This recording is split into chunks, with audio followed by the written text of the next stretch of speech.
ସନ୍ଧ୍ୟା ସମୟରେ ରକ୍ତମ ଅନ୍ତରୀକ୍ଷରେ ସେଇ ଦିନମଣି ବିଦାୟ ନେଉଥିବା ସମୟରେ ମୁଁ ମୋ ଛାଇକୁ ଦେଖିଲି। ମୁଁ ଯେଉଁଆଡ଼େ ପାଦ ବଢ଼େଇଲି ସେ ମୋ ସହ ସେଇ ଆଡ଼କୁ ଢଳି ଯାଉଥାଏ। ବିରକ୍ତି ହେଲି। ମୁଁ ତାକୁ ପ୍ରଶ୍ନ କଲି, କାହିଁକି ଚାଲୁଛୁ ସର୍ବଦା ମୋ ସାଥିରେ, ଯେତେବେଳେ ମୋ ଜୀବନରେ ଏତେ ଝଡ଼ ଝଞ୍ଜା ଆଉ ସଂଘର୍ଷ ବସା ବାନ୍ଧିଛି, ଯେଉଁଠି ମୋ ଆତ୍ମୀୟ ବି ମୋ ପାଇଁ ଅଜଣା ଆଉ ଅପରିଚିତ, ସେଠି ତୁ କ'ଣ ପାଇଁ ମୋ ସାଥିରେ ଚାଲୁଛୁ?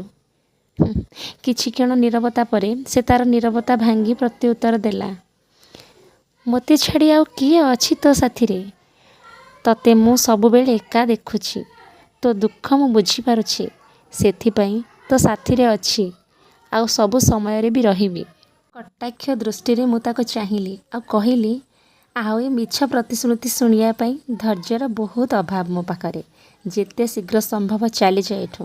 ଛାଇ ଉତ୍ତର ଦେଲା, ମୋ ଉପରେ ବିଶ୍ୱାସ ରଖ, ସମସ୍ତଙ୍କ ପରି ମୁଁ ନୁହେଁ। ମୁଁ କେବେ ବି ତତେ ଏକା ଛାଡ଼ିକି ଯିବିନି। ସ୍ମିତହାସ୍ୟ ଦେଲି ଆଉ କହିଲି, ଅପେକ୍ଷା କର ଆଉ ମାତ୍ର କିଛି ସମୟ। ଯେତେବେଳେ ରକ୍ତିମ ସୂର୍ଯ୍ୟ ବିଶ୍ରାମ ପାଇଁ ତାଙ୍କ କକ୍ଷକୁ ଚାଲିଯିବେ, ସେଠି ତୋର ଏ ପ୍ରତିଶ୍ରୁତି ସମାଧି ନେଇଯିବ। ହସୁଥିଲି ମୁଁ ଆଉ ବିଦାୟ ନେଉଥିଲା ଛାଇ। ଯାଉ ଯାଉ ଗୋଟେ ପଦ କହିଗଲା, ମୁଁ ଚାହୁଁନଥିଲି ତତେ ଛାଡ଼ିକି ଯିବାକୁ, କିନ୍ତୁ ସମୟ ଆଉ ପରିସ୍ଥିତି ସାଥ ଦେଲାନି।